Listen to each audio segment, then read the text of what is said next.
everybody. It's so crowded tonight. Once again, I am live. Don't go anywhere. We're having a wonderful time right here at Times Square. Just follow my hand and you will see all the action going on. Hershey's Kisses, Microsoft, Global Citizens Festival.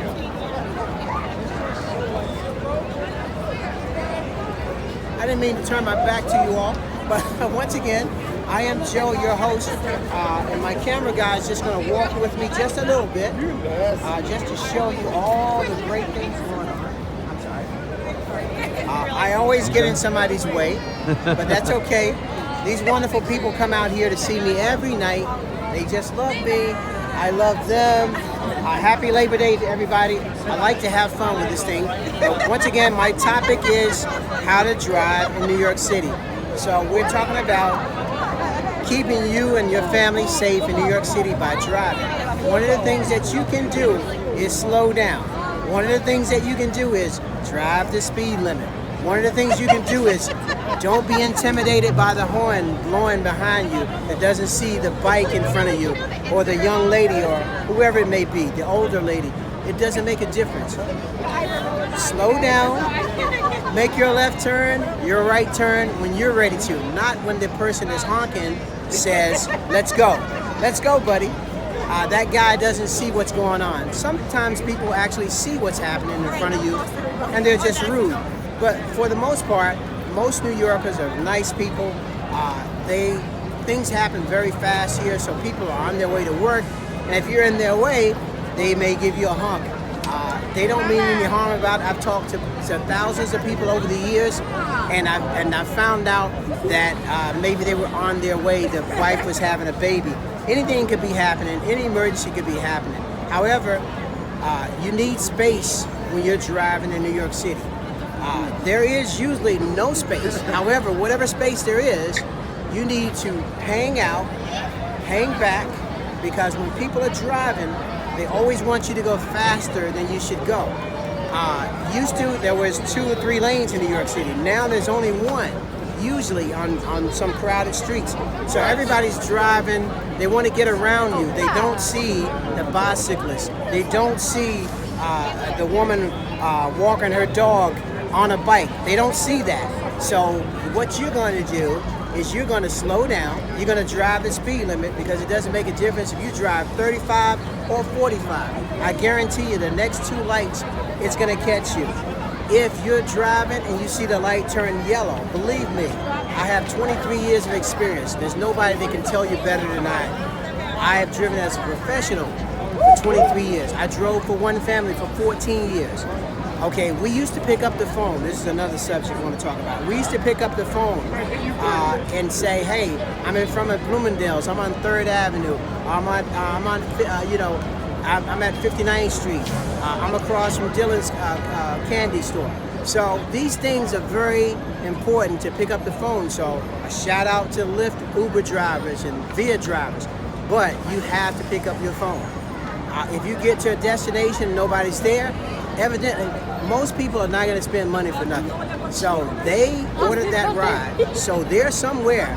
If you don't find them right away, you pick up your phone, you call. And passengers, if you see a number that seems foreign, it seems like a 415 number, you think it's a robocaller, and you've called Uber or Lyft, more than anything, that call is probably coming from a Lyft or Uber driver. What that driver wants to do is communicate with you. It could be raining, it could be snowing. They could be in Starbucks. The address on the GPS, the pin could be wrong, or the address, the entire address could be wrong. The other night, I picked up somebody on 79th Street, but the GPS said they were on 81st Street. How did I know they were on 79th Street? I picked up the phone and called them because I felt there was a feeling about that address that something was wrong. So anyhow, I can't stress the importance of those things, and I don't want to be your teacher. So we're having fun right here in live from New York City. Once again, I have over 10,000 followers, 2 famous cousins. One day I'll tell you one of my cousins. But anyhow, let's put it like this. We're in Times Square having a wonderful time. Just earlier, I just got a like again from Barbara Corcoran, one of the sharks from Shark Tank. Damon John has liked my comments a few times. Lori Grayna has liked my comments at least 10 times. So when I tell you there is something that people are actually seeing, I actually care about people. That's what's important. Getting out here is not about me. It's about me trying to help you save your life, learning from someone who has experience. This is not in the book. Some things they're not going to be in the book, such as flashing your headlights when you're in the left lane. When somebody's in the left lane, they're already going 10 miles over the speed limit. You flash now you're going to create a situation where you're flashing your horn. You don't know if there's a police officer in front of you or not. You have no idea. What you can do is find another lane or slow down, because if you haven't got caught yet, it doesn't make a difference if you're in a pack of 20 cars. Sometimes randomly a cop may just pull you over because guess what? You're over the speed limit. When you go to court and fight that, and you tell the judge, well, you know, everybody else was speeding too. The judge is going to say, well, sir, we're in New York City. We can't stop everybody, but we're concerned about you. How do I know? They told me that a few years ago. So I avoid tickets. I avoid accidents because I slow down. I try to keep within the speed limit. And I avoid certain highways when I know there's a ton of people on those highways, because your chances of having an accident become greater if you're on 495 or 278 BQE, or any one of these. Your chances become greater of having an accident when you're on when everybody's on the same road heading to the airport, or heading to the Hamptons, heading to Staten Island, heading to Long Island. So what you want to do is you want to find a street. First of all, if you're leaving enough time, find a street to where you can get off and meet those people. Well, you don't have to meet up with them again, but you can actually get to your route safer, better, by traveling a better road. Not by getting on a crowded road and start honking your horn or flashing your lights with people. It's better to take another route, because most people are struggling. They're struggling mentally. They're struggling financially. So when you create this blowing the horn, flashing your lights, you've created something. Now you've created a monster. So I'm here to tell you, you can save yourself time, frustration, road rage, and everything else if you travel another road or choose another lane. It's so easy to do.